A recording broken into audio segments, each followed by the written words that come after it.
quem não tem ouvido falar em aquecimento global nos últimos anos, o tema ganhou notoriedade e desperta interesse em muita gente. Há muitos que acreditam que as ações do homem nas últimas décadas estão fazendo as temperaturas da Terra subirem demais. Não é o que pensa Richard Jacobasco, jornalista e escritor especializado em comunicação no agronegócio. Ele também é autor do livro CO2, Aquecimento e Mudanças Climáticas. Estão nos enganando? Publicação que questiona as informações de ambientalistas sobre o assunto. A rádio falou com Richard para entender sua visão sobre o tema. Olá, Richard. Para começar, conta para os nossos ouvintes quais foram os motivos que o levaram a escrever o livro. Eu já editava uma revista de agro há 8 anos atrás, quando, em 2007, o IPCC da ONU, International Panel Climatic Changes, anunciaram o início do fim do mundo com a história do aquecimento.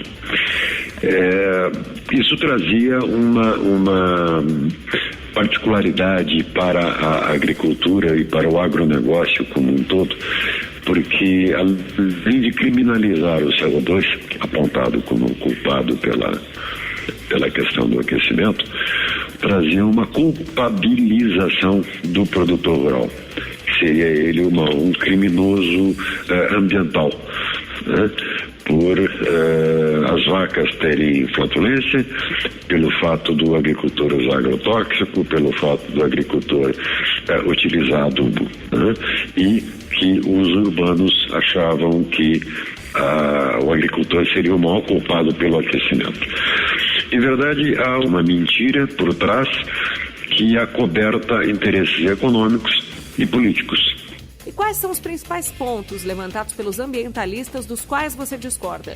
A culpabilização do CO2 é de que o CO2 causa o aquecimento, o que é uma inverdade, porque se você avaliar pelo aspecto científico, primeiro, não existe nenhuma comprovação científica de que esteja esquentando ou de que haja essa tendência. Pelo contrário, existem cientistas que dizem que o planeta está passando por um processo de resfriamento, de 1 grau a 1,5 graus. Segundo, não existe como medir a temperatura no planeta. Existe uma maneira de você fazer projeções. São tudo programas de computador. E isso, evidentemente, média é média. O Sol, que seria a grande fonte de energia e calor para o planeta, não sofreu nenhuma alteração nos últimos 30, 40 anos. E não tem emitido mais calor ou energia. O cálculo que se a gente fosse fazer, se você me perguntasse quanto é emitido de CO2, né? Aí tem o CO2, tem o CO2 equivalente, que envolve metano e envolve óxido nitroso, são os 3 gases estufa mais importantes. Eu diria que a grande verdade é que o grande efeito estufa, se existe para um efeito de aquecimento, é a água. A água sozinha, no estado gasoso, a água sozinha é um efeito estufa muito maior do que esses 3 gases de efeito estufa são acusados. A grande briga, na verdade, está em que os ambientalistas e o IPCC dizem que a causa do aquecimento é antropogênica, ou seja, é causada pelo ser humano. E os céticos, eu entre eles, temos contestado que o ser humano, a humanidade como um todo, não tem todo esse poder de provocar esse aquecimento. E Richard, como você explica que o debate sobre essas questões climáticas seja tão superficial? A primeira causa é, sem dúvida alguma, a mídia que simplifica o processo de comunicação. E quando você lê no telejornal ou no jornal, as pessoas resumem isso a palavras como mudanças climáticas, aquecimento ou sustentabilidade. É uma palavrinha que eu não consigo nem ouvir, porque o planeta com que a gente tem hoje de gente no planeta, 7,4 bilhões de pessoas, o planeta em si é insustentável com esse volume de gente. Ou seja, a coisa vai piorar, porque daqui a 15, 20 anos nós vamos estar com 9 bilhões de pessoas e vai ter que produzir alimento para todo mundo. Então, toda a questão do aquecimento, ela tem 2 agendas. Uma é a agenda política e a outra é a agenda econômica. Então, vamos falar primeiro da agenda política. Por que interessa criminalizar o CO2? Por que interessa aos ambientalistas praticar um assassinato de reputação contra o carbono, contra o CO2? Acontece que na agenda política, a criminalização do CO2, ela vale para... A gente tem que entender a ótica do raciocínio de quem está no hemisfério norte, acima do Equador.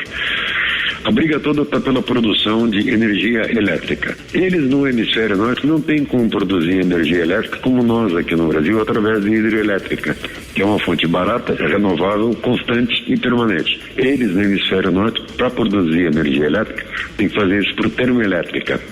A gente sabe que isso é mais caro, além de poluente. Então, qual é a fonte alternativa? Eólica ou solar. As duas não conseguem suprir a demanda de energia. Se pede muito mais energia do que a capacidade que tem dessas fontes alternativas fornecerem energia.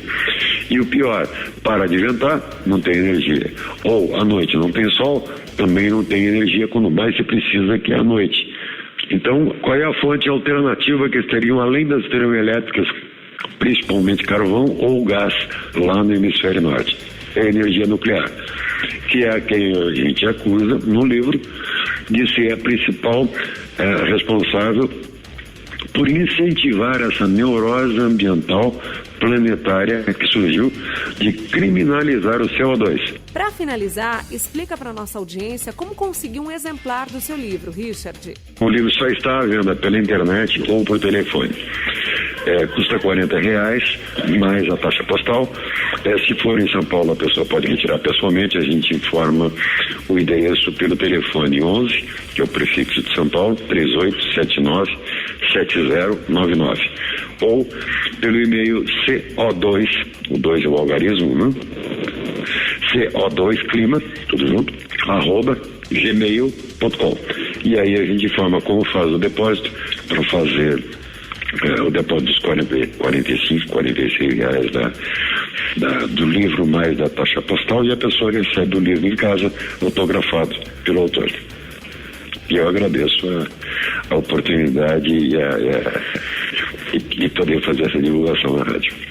Esse foi Richard Jacobasco, autor do livro CO2, Aquecimento e Mudanças Climáticas. Estão nos enganando?